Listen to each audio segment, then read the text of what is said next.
Bonjour à toutes et à tous et bienvenue sur Grand Lille TV, votre chaîne d'information en régional, en continu. En ce jeudi 20 septembre, voici d'abord dans ce journal les prévisions météo, peut-être la dernière belle et chaude journée d'été. Aujourd'hui avec la chute des températures qui est annoncée demain et pour la fin de semaine. En ce jeudi, on profitera encore du soleil à travers de belles éclaircies et surtout des températures supérieures au normal. 24 degrés de prévu à Lille aujourd'hui. Dès demain, on repassera sous les 20 degrés et les perturbations seront nettement plus actives. On en reparle bien sûr après cette édition. À la une, tout d'abord, ces images de l'action symbolique de deux mamans hier à Lille. En pleine nuit, elles sont parvenues à monter au sommet d'une grue de chantier tout près de l'hôtel de région et y ont passé la journée, ne descendant que vers 16h. Par ce geste, elles souhaitaient dénoncer la situation problématique aujourd'hui en France de milliers d'enfants handicapés sans réelle solution de scolarisation. Rien que dans les Hauts-de-France, près de 1000 enfants n'auraient aujourd'hui pas d'auxiliaire de vie scolaire pour les accompagner. Cette mobilisation a été impulsée par le collectif Citoyen Handicap et soutenue par plusieurs associations qui nous expliquent ainsi que la France est en retard en la matière par rapport à d'autres pays d'Europe. Explication sur place, hier au micro de Nicolas Lebrun. On réclame une vraie scolarisation avec de vrais moyens. On estime que nos enfants ont aussi le droit d'avoir du personnel qualifié, des chances de réussite. Voilà, et c'est pas du tout le cas en ce moment. Et malheureusement, cette situation n'est pas valable que pour le nord de la France, mais pour toute la France. J'ai deux enfants autistes. Voilà, ils n'ont pas de problème de scolarisation cette année, parce qu'il y a 2 ans, ma femme a passé 10 heures en haut d'une grue. On a obtenu donc la scolarisation dans l'école de notre choix, l'accompagnement par des AVS. J'ai un de mes enfants qui est accompagné par un éducateur spécialisé. Et on a maintenant un CESAD. Et 2 ans après, on en est arrivé à ce que nos enfants sont en CE2. Ils suivent le programme, ils savent lire, écrire, compter, ils sont parfaitement intégrés dans l'école, très bien accueillis. Et voilà, donc on aimerait avoir la même chose pour tous les enfants de France. Cette action a néanmoins permis aux associations de décrocher hier un rendez-vous à la préfecture avec le sous-préfet, un adjoint de la rectrice, le directeur de la maison départementale, lesquels ont promis de lancer le recrutement d'accompagnants, mais les deux mamans et les associations se disent prêts à de nouvelles mobilisations afin, je cite, que les décideurs comprennent l'urgence de la situation. Dans l'actualité également nationale, Emmanuel Macron a présenté ce mardi sa réforme de la santé. Au programme une cinquantaine de mesures prévues pour une application début 2020. Quels sont les principaux points de cette réforme? Réponse en plateau avec les explications de Xavier Silly. Allez, on vous parle de la réforme de la santé voulue par le président Emmanuel Macron. Plusieurs points ont été soulevés en ce début de semaine. Il y a notamment la suppression du numerus clausus. Ça peut intéresser les futurs étudiants en médecine puisqu'il sera supprimé pour 2019 avec une application dès 2020. Dès lors, il n'y aura plus de concours à la fin de la première année de médecine.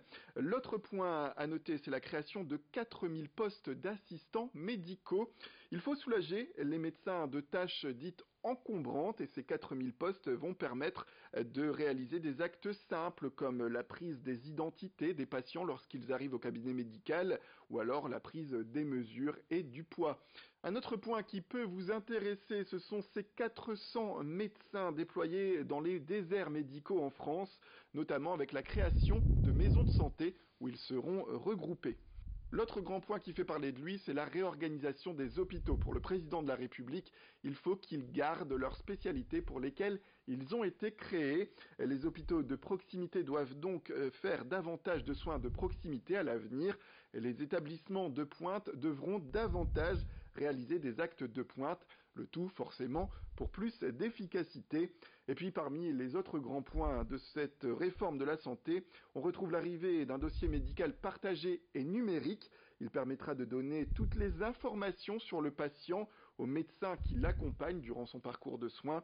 Et puis il y aura également la prise en charge des urgences non vitales. Ça sera jusqu'à 20h dans les villes. Dans la région de Calais, à Lille, des citoyens se mobilisent pour accueillir directement chez eux le temps d'un week-end des migrants bloqués en transit dans la jungle. À l'origine, le collectif Migration 59 et notamment Sophie Gigot. Son idée, c'est d'offrir le gîte et le couvert à des réfugiés pour qu'ils échappent à la misère et l'insalubrité des camps, au moins durant 2 jours et 2 nuits. Ainsi, certains bénévoles se rendent chaque semaine à Calais le samedi matin pour accueillir ensuite ces migrants ou les déposer dans des familles d'accueil avant qu'ils ne retournent à Calais le lundi. Ce dimanche, le collectif organise à la maison Folie d'Oisem à Lille un événement rassemblant des artistes et des chanteurs, des exilés et des hébergeurs, l'occasion de convaincre un maximum de citoyens de rejoindre la cause. Explication au micro de Margot Sey. Donc en fait, nous avons fondé le collectif Migration 59 pour réunir des citoyens qui n'étaient pas d'accord, qui ne sont pas d'accord avec la politique qui est menée à Calais contre les migrants, qui est une politique très, très lourde de dissuasion, qui utilise la violence et des conditions matériellement très difficiles pour les inciter à disparaître. Et donc nous, conformément au droit international, conformément à notre image de la démocratie, nous avons souhaité nous mobiliser. Mais comment ? Et donc on a eu l'idée de ce collectif pour proposer un type d'action qui est à la portée de tous. C'est-à-dire, vous avez une voiture, vous pouvez faire chauffeur et aller avec nous le week-end, le samedi matin, chercher les exilés qui sont bloqués à Calais. Vous avez un canapé-lit, une chambre d'amis, un matelas, vous pouvez les accueillir et leur offrir un temps de répit, des conditions décentes le temps du week-end. En bref, notez que la ville d'Alluin organise ce jeudi la 2e édition du Job Dating de 9h à midi à la ferme du Mont-Saint-Jean. 300 postes seront à pourvoir dans les domaines de la communication, marketing, industrie, logistique, boulangerie ou encore la boucherie. 9 postes sur 10 concerneront des emplois en Belgique. On termine ce journal après 2 ans de travaux. Le constructeur et promoteur Eiffage Immobilier vient d'inaugurer une résidence intergénérationnelle à Lille-Sud dans le quartier du CHR, baptisée Lumière. Elle regroupe 150 logements, des espaces verts et une salle commune permettant de réunir les jeunes et les moins jeunes, des personnes vivant seules ainsi que des familles. 9000 m² où vont se côtoyer des étudiants, des primo-accédants, des seniors et des personnes à mobilité réduite. C'est la première résidence de ce type dans la métropole lilloise, une véritable offre de mixité générationnelle et sociale défendue par un promoteur privé. Et détaillée ici au micro d'Idil Gunaï. Le parement de façade, c'est un bardage en inox. Et qui est censé refléter, qui va refléter l'espace paysager où nous sommes actuellement. Alors les plantations ne sont pas encore faites parce que la saison démarre dans un mois, mais toute cette zone ici sera arborée. Et derrière moi, effectivement, on a une œuvre de l'artiste Stéphanie Butier, et l'artiste a voulu reprendre des matériaux de l'opération, comme la maille tressée qu'on voit là, le métal déployé qui est aussi le matériau qui fait les garde-corps des logements, et les blocs béton qui sont les bancs de différents endroits de l'opération aussi qu'a dessiné le paysagiste Alterne. Fin de cette édition, merci à vous de l'avoir suivi. Dans un instant sur Grand Lille TV, la suite d'autres informations et dès le prochain quart d'heure, un nouveau point sur l'actualité, un nouveau journal. Très belle journée à toutes et à tous.